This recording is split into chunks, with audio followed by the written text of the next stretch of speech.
É a Uniafro Brasil ocupando o Banco Central do país. Pessoal, papel e caneta, vamos para a aula agora? Eu sei que vocês estão todo mundo muito moderno, celular, pode usar a nota do celular também, mas é tarefa, hein? Vamos anotar bonitinho, é aula para poder explicar para a família, voltar para casa, juntar a comunidade, certo? Boa aula para vocês, com vocês, Gabi. Gabi, do No Front. Gente, boa tarde novamente. Eu tô, inclusive, emocionada com esse momento.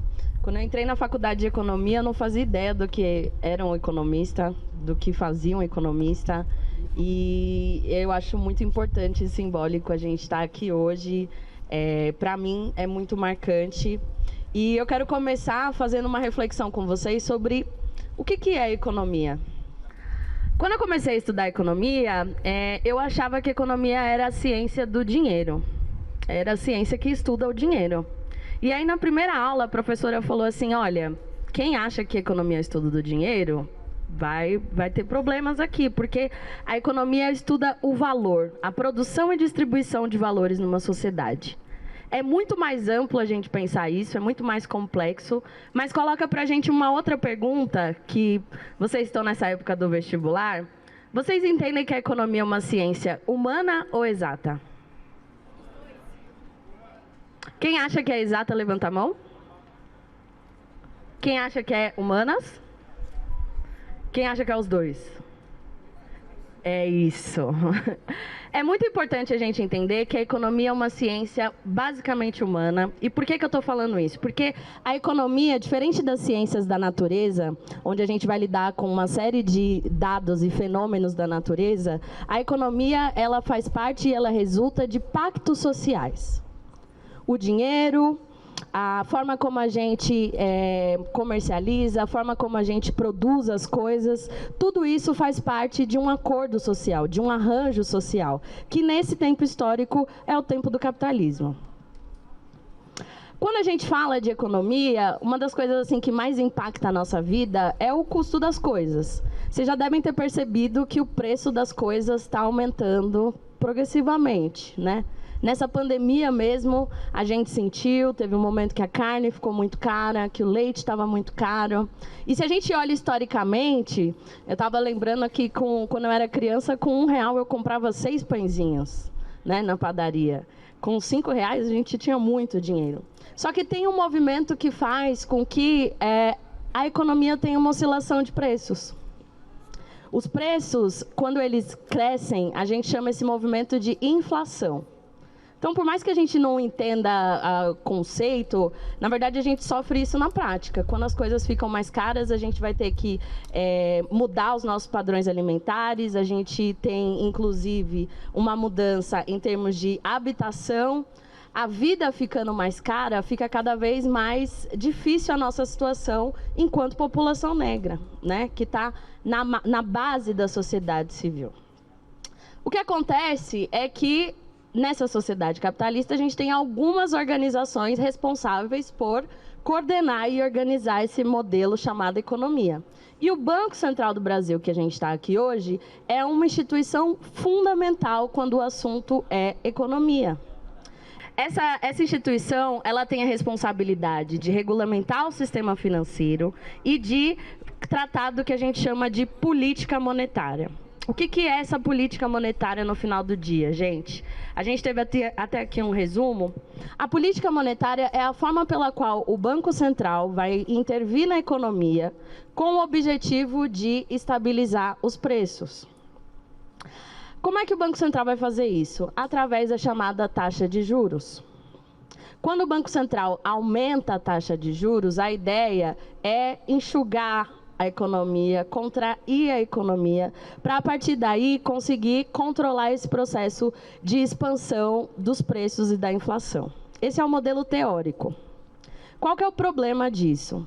Primeiro, que a inflação no Brasil ela vai ter vários motivos, né? A gente precisa olhar para os processos inflacionários no Brasil com muito cuidado, porque nem sempre a inflação ela vem da demanda, não é que as pessoas estão com muito dinheiro para comprar.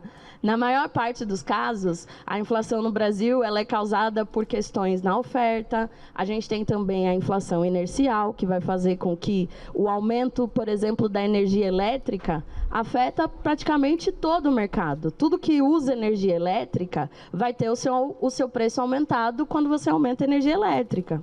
A mesma coisa os combustíveis. Tudo que usa logística, que precisa usar combustível, uma vez que você aumenta o preço do combustível, você vai ter um efeito em toda a cadeia desses preços. Então, basicamente, o Banco Central ele é responsável por determinar essa política monetária, por determinar qual é a taxa de juros que vai ser praticada no país com o objetivo de garantir essa estabilidade, né? Qual é o problema dessa questão? Desde 2016, a gente lida com a questão da chamada independência do Banco Central, né? A Dilma, ela tinha um padrão, né, de estar bem à frente. A Dilma era economista, vocês sabem disso. E por conta de uma série de coisas que aconteceram nesse último período, o mercado financeiro clamou por essa suposta independência do Banco Central. Para eles, a independência do Banco Central, na verdade, é a independência do Banco Central em relação ao povo. Porque existe um comitê que é formado, em sua maioria, por pessoas vindas do mercado financeiro, que vai decidir como é que essa política é desenhada, como é que as taxas de juros vão se comportar. A gente tem um problema que é, quando a gente aumenta a taxa de juros na economia, isso gera um efeito colateral. Imagina que você é uma empresária e você tem 10 milhões de reais para investir. Num contexto onde a taxa de juros está 14%, você vai virar para mim, economista, vai falar assim: Gabi, eu quero abrir uma fábrica de sapatos e eu quero saber quanto que essa fábrica de sapatos vai me dar de retorno, de lucro, ao final de um ano.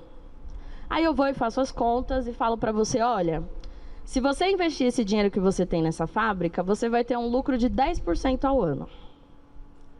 A cabeça do empresário brasileiro e do empresário em geral é parar e falar assim: certo, se eu abrir uma fábrica, eu vou ter um lucro de 10% ao ano. Quanto a taxa de juros está me pagando? Ah, a taxa de juros está me pagando 13,75%. Você ia abrir sua fábrica?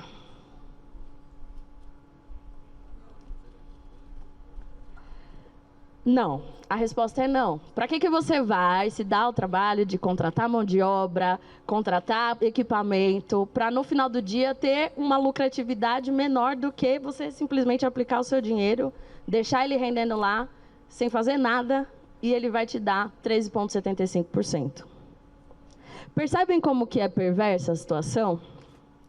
Quando a gente aumenta a taxa de juros, a gente está quase que medicando um corpo. A gente está falando que a inflação é como se fosse uma febre, e a gente está dando um anti-inflamatório para essa febre baixar.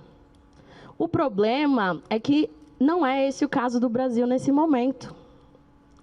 O Brasil está sendo hipermedicado, ou seja, a gente está exercendo uma taxa de juros muito alta num contexto onde não existe um descontrole inflacionário. O que está sendo combatido? Nesse caso, o que está sendo combatido e o que está sendo freado com toda essa medicação é o crescimento do país. Não é possível que a economia cresça num contexto de uma taxa de juros de 13,75%. Isso impacta a forma como a economia, os investimentos são feitos na economia. Isso impacta todo o sistema de crédito, porque o Banco Central estabelece a taxa de juros primária, e aí é como se ele estabelecesse o patamar mínimo da taxa de juros. Mas para os bancos privados, o céu é o limite. Então, eles vão praticar uma taxa de juros muito mais alta do que esses bancos públicos praticam. No final do disso, gente, isso afeta diretamente a nossa qualidade de vida. Não é possível a gente se organizar para ter uma casa própria num contexto de uma taxa de juros de 13,75%. A gente sabe que existe um problema muito sério em relação à empregabilidade da juventude. A gente está correndo atrás para se formar, para se estudar, mas a gente precisa de emprego disponível. E não haverá emprego disponível enquanto a gente praticar uma taxa de juros como se a gente estivesse num contexto de caos inflacionário. Não faz sentido que o Brasil hoje tenha uma das maiores taxas de juros do mundo, considerando o contexto econômico que a gente tem, né? E a grande questão que vai rondar toda essa questão é o mito e o terrorismo em relação ao controle das contas públicas. Dentro da economia, existe toda uma linha de pensamento, uma escola de pensamento, que vai praticar o que a gente chama de neoliberal, né? Que vem lá dos liberais. E uma coisa muito importante para essa escola de pensamento, que tem determinado muita coisa na política econômica do Brasil, é a ideia de que o governo é como se fosse incontrolável nos gastos e o governo precisa ter esse limite. Então, se faz um grande terrorismo dizendo que o Brasil está gastando demais, dizendo que a gente está totalmente descontrolado. E, no final do dia, o que esse discurso faz? Esse discurso enfraquece o Estado, esse discurso enfraquece as políticas públicas, esse discurso favorece o capital. A gente sabe que, enquanto população negra, nós somos os maiores usuários das políticas públicas desse país. Enquanto pessoas que estamos na base da pirâmide social, é fundamental para a gente ter uma educação de qualidade gratuita e pública. É fundamental para a gente ter um sistema de saúde universal, gratuito e de qualidade. Só que tudo isso envolve custos. E o que eles estão fazendo agora é dizer para a gente que está muito apertada essa conta. Não tem dinheiro para a educação e para a saúde. Mas aí tem um outro elemento na história que é a dívida pública, né, professor? Hoje, mais da metade do que o governo federal arrecada é direcionado para pagar a dívida pública. Essa dívida pública, ela vem de muito tempo. O professor Hélio vai debater um pouco mais dessa dívida pública, mas a grande questão é, quando os juros estão altos assim, essa dívida pública também cresce numa velocidade muito grande. E aí a gente usa recurso público para pagar uma dívida que poderia estar sendo empregado na saúde, na educação, nas políticas de moradia. Então, falar de taxa de juros é falar da nossa vida, é falar como que a gente entra na agenda econômica desse país. O presidente Lula se elegeu dizendo que as pessoas mais pobres estariam no orçamento. A grande pergunta que a gente coloca aqui hoje é: onde está a população negra no orçamento? Como é que a gente está ocupando esse debate econômico? Como é que está sendo calculada, na perspectiva das políticas econômicas geridas por essa instituição, o impacto de uma taxa de juros de 13,75 por ano na vida da população negra e periférica? Essas taxas de juros, elas são extremamente nocivas para a sociedade como um todo, mas elas vão afetar especialmente quem está na base da pirâmide, quem não está ganhando dinheiro nenhum com investimento. É importante a gente entender que esse cenário de juros altos, ele é benéfico sim para uma parcela da sociedade. Só que é uma parcela muito pequena, que é a parcela rentista. Porque hoje, no Brasil, mais de 80% das famílias brasileiras estão endividadas. E quando a gente olha no que a gente está endividado, a gente está endividado no cartão de crédito, que é a modalidade mais cara de crédito. Então, é importante a gente entender, primeiro, como está tudo conectado e, segundo, como tudo é político. A economia, ela não é um fenômeno dado como a gravidade que a gente precisa simplesmente aceitar. A economia, ela é baseada em relações sociais, em acordos sociais, em consensos sociais. E o que a gente está falando aqui hoje, com essa aula pública, na frente do Banco Central, é que a gente também quer fazer parte dessa discussão. A gente também quer fazer parte do orçamento federal. A gente também quer fazer parte das políticas públicas. No final do dia, todas as decisões que são tomadas nos escritórios desse prédio vão impactar a alimentação que a gente vai ter no nosso prato, a qualidade da moradia que a gente tem acesso, se a gente tem ou não acesso a uma casa própria. Então, esse momento, gente, e aí eu já vou resumir para passar para o professor Hélio, é um momento da gente acabar com os mitos relacionados a esse mundo da economia e a gente se apropriar das ferramentas para acessar esse debate. No final do dia, a gente está falando de dignidade, a gente está falando de políticas públicas e a gente está falando de sair de um lugar, de uma discussão que é feita por meia dúzia de pessoas. A questão racial no Brasil, ela também é econômica. Apesar de tentarem sempre colocar a questão racial no Brasil como uma questão puramente cultural. Falar sobre isso é fundamental no nosso contexto, e por isso que eu vou dar uma resumida agora, passar para o professor Hélio, para a gente continuar nesse pensamento. Mas o principal que eu quero que vocês entendam é: a gente precisa entender esse universo aqui para fazer mudanças estruturais na vida do nosso povo. A gente precisa falar de dinheiro para que a gente consiga resolver problemas muito graves que afetam a nossa comunidade. A gente precisa falar de políticas públicas para que a gente consiga superar uma série de questões que vem nos assolando há muito tempo desde a escravidão. E a gente precisa falar também sobre reparação, sobre como é que dentro desse sistema que a gente foi explorado durante muitos anos, como é que a gente se insere nesse sistema? Como é que a gente pode pensar uma agenda de desenvolvimento econômico para o nosso povo? Isso passa necessariamente por a gente ter uma política de juros mais baixa, para que a gente consiga aí retomar os empregos, retomar o crescimento da economia, mas também a gente precisa pensar em ações afirmativas numa perspectiva integral, certo? E ações afirmativas numa perspectiva integral tem custo. Tudo passa por isso aqui, gente. Tudo passa pela gente entender os ciclos do dinheiro na economia, pela gente entender como é que a taxa de juros influencia tudo isso e a gente se apropriar e acessar essa discussão, certo? A gente vai daqui a pouco, então, para um momento de perguntas. Vou passar a palavra para o professor Hélio.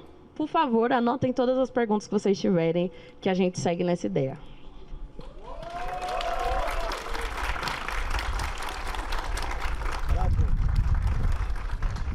Hoje, pessoal, quando o Douglas me disse que a professora Gabi está conosco, eu fiquei muito mais satisfeito. Cada vez mais a gente precisa de ter mulheres negras no front.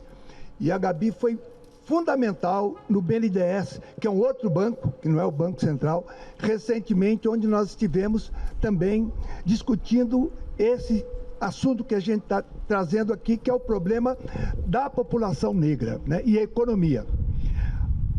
A maior população brasileira é negra e a população mais empobrecida também é negra. Então, é importante saber que os impactos na economia vão sempre atingir de maneira mais grave a esta população.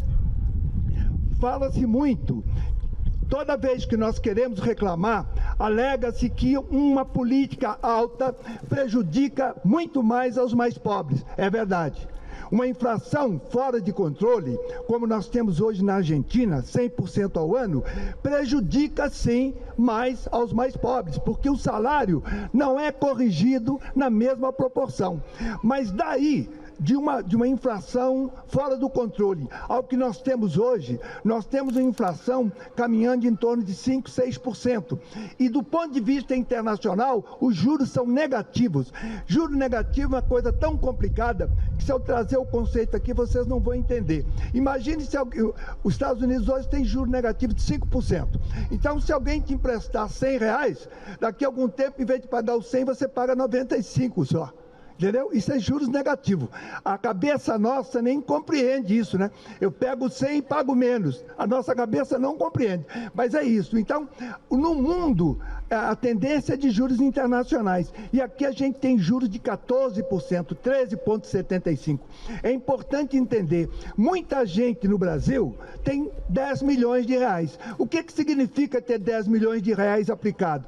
Que você vai receber por ano, sem fazer nada, 1.400.000 reais. Se você tiver 1 milhão livre, e não fazer nada, em vez de abrir um negócio, como a Gabi falou, você receberá no final do ano 140 mil reais sem fazer nada. Ou seja, o dinheiro vagabundo é o dinheiro que interessa. Esse tipo de política vai onerar exatamente aos mais pobres. Então, eu penso que o momento do Brasil é mais ou menos este. Olha, nós temos que ter um Estado enxuto. O Estado tem que fazer menos, porque o Estado é gastão. Isso é ideologia neoliberal. Ou seja, o Estado gasta muito e é preciso ser enxuto. Quando se fala em Estado enxuto, eu penso na desidratação. A desidratação, a biologia ensina, é a morte. A desidratação para uma planta ou para um ser vivente, um animal, uma pessoa. Então eu tenho medo da desidratação. Essa é uma desculpa. Exatamente para conter as políticas públicas. Eu gostaria, para falar aqui do Banco Central, estar falando de políticas públicas. 1 ponto percentual. Hoje essa taxa poderia tranquilamente estar em torno de 8% só. Esses 5% poupados, cada 1 ponto percentual que eu deixar de pagar de juros, eu economizo cerca de 60 bilhões por ano. Sim, porque a dívida nossa é de 6 trilhões de reais. Então, 1% de 6 trilhões são 60 bilhões. E aqui eu estou fazendo uma provocação para a Uniafro. Uma política que faz parte da nossa agenda atual, Douglas, é exatamente a Bolsa de Estudo para o ensino médio público. O ensino médio público... A evasão é grave e a mortalidade e também a gravidez precoce são graves exatamente por falta de apoio aí. Uma bolsa, Douglas, de R$500 mês seria cerca de 6 mil reais por ano. 7 milhões de famílias seriam impactadas. Sabe quanto é que ficaria isso? 42 bilhões. 1 ponto percentual que eu deixar de cobrar da Selic, eu tenho 60 bilhões. E com 40 eu faço um programa que vai atingir exatamente aquele que está na escola pública. E a gente sabe quem é que está lá. Então, em contrapartida, a minha provocação é dizer o seguinte: nós não somos o problema, nós somos parte da solução. Imagina o impacto, Gabi, desse dinheiro em 7 milhões de famílias, que são esses 7 milhões de estudantes da escola pública. Então, é muito importante que a gente entenda, e a Gabi colocou muito bem, por que é que então que se eleva a taxa de juros? Parte do pressuposto que a economia está superaquecida, todo mundo está com muito dinheiro no bolso, está todo mundo comprando, e para os preços não subirem, porque todo mundo está procurando, o preço vai subir. Essa é a regra, é o entendimento geral. E aí, então eu elevo a taxa de juros, porque assim a economia vai esfriar, as pessoas vão aplicar menos. E se eu faço o contrário, se eu baixo a taxa de juros, as pessoas vão ficar mais otimistas, podem comprar um carro, um fogão, porque tudo isso, como a Gabi disse, paga juros. E hoje nós estamos no cartão de crédito, que é exatamente os juros mais altos. Então é importante saber que tudo é dívida. Não há problema se você tem uma dívida e ela está sob controle. O crédito é uma das coisas mais importantes. Se não tivesse crédito, como é que uma pessoa compraria uma televisão, sobretudo as mais pobres, um carro, uma casa? Então o crédito, se ele está bem administrado, é algo positivo. O problema é você perder o controle.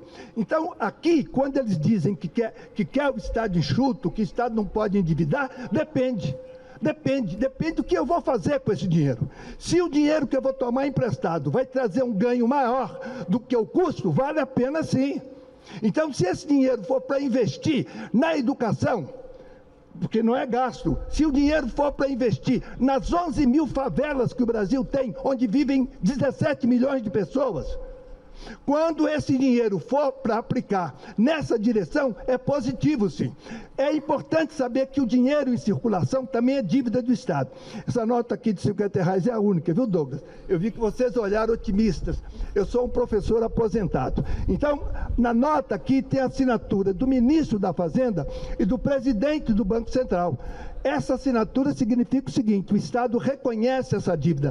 Como nós acreditamos no Estado, nós aceitamos a ideia de que aqui tem poder de compra de algo que vale R$50. Então é importante saber que o dinheiro também é dívida. A diferença é que é uma dívida pela qual você não cobra juros e nem tem prazo para pagar. Mas então tudo está ligado à confiança.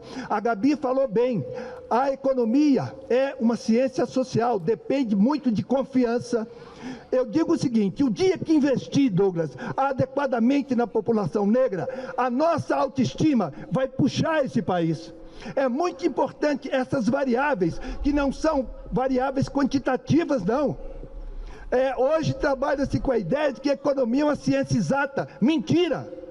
O Prêmio Nobel de Economia, o Stiglitz, disse muito bem: a taxa de juros do Brasil é uma pena de morte. E a gente sabe que é pena de morte para quem?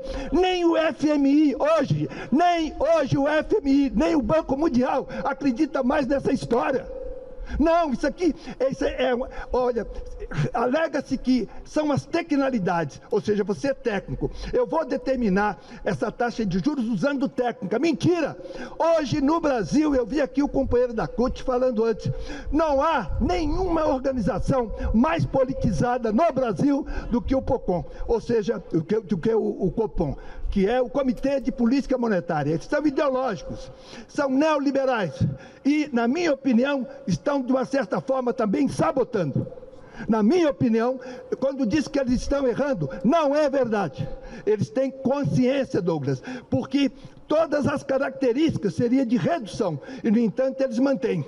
É um quarto poder que não foi eleito. Essa autonomia tem que ser discutida. Não aceito a alegação de que nós somos técnicos. Não são. A alegação é de que são técnicos, são profissionais, são ideológicos. É uma decisão ideológica e que prejudica muito mais a nós. Portanto, estar aqui hoje é histórico, como eu disse para vocês. O que é histórico? Não houve ainda esse encaminhamento, mas nós temos que discutir realmente economia. 56% da população brasileira é negra. São 115 milhões de pessoas.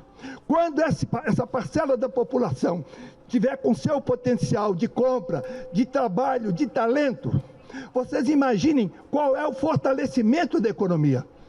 Ou seja, a economia, ela tem muito a ver com aquilo que está na cabeça das pessoas. Como é que eu me vejo? Qual o meu potencial? Quais são as oportunidades que eu tenho? É disso que se trata.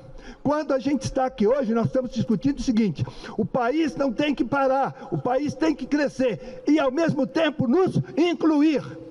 Não adianta apenas crescimento. Crescimento não é desenvolvimento. E quando se fala que tem que ter desenvolvimento com sustentabilidade, tem que ter, sim, sustentabilidade moral, porque o Brasil é um país desigual. Eu não acredito. Ele não é desigual, ele é o mais desigual. É um país que produz os melhores jatos de porte médio do mundo. Todo lugar que eu vou, em qualquer lugar do mundo, os jatos produzidos no Brasil de porte médio são os melhores. Esse mesmo país não treina as mulheres a ferver água para impedir que as crianças morram de diarreia. Entenderam o que eu quis dizer? Ou seja, eu posso muito e não posso o pequeno. Este é o Brasil, um país que tem essa estrutura que vocês estão vendo aqui, que é um país moderno, avançado, mas é um país que convive com a miséria. E esta miséria passa aqui pelo Banco Central, porque é exatamente o Banco Central que vai fazer com que a economia tenha uma dinâmica de um tipo ou de outra. Então é exatamente isso, Douglas. Nós queremos uma outra dinâmica. Queremos desenvolvimento, crescimento com inclusão. Muito obrigado. Sandra, chega aí, Sandra. Liderança, coordenadora da CONAC, que é uma coordenação nacional dos movimentos quilombolas do Brasil, para fazer uma saudação também e falar, Sandrinha, meu bem, essa política econômica, essa alta taxa de juros também atinge o povo quilombola, que está em 6 mil comunidades no país todo. Só dá uma saudação e fala um pouquinho disso para a gente. Saudação, boa tarde a todos e todas. Eu sou Sandra Pereira Braga, sou quilombola, moro no Quilombo Mesquita, aqui no estado de Goiás, bem na divisa aqui DF com Goiás. Parte das nossas terras ficaram para a construção dessa capital federal. Então, aqui também é um quilombo, Douglas. Brasília também tem terra quilombola.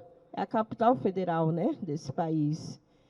E dizer para vocês toda uma saudação muito, muito, muito acalorosa do quilombo, da CONAC, que representa esses quilombos todos do Brasil, dialogando. E cheguei aqui já vendo, né, sua fala, como é importante estarmos lutando pelos nossos direitos. E aí eu saúdo com muita, assim, né, Douglas, na sua pessoa, a Uneafro, com todo esse time, com todos vocês, lutando por direito, lutando por direitos. E a educação é tudo. Se nós não lutarmos para a educação, nós não vamos mudar esse país. E incidência é nessa capital federal, que é onde tudo acontece.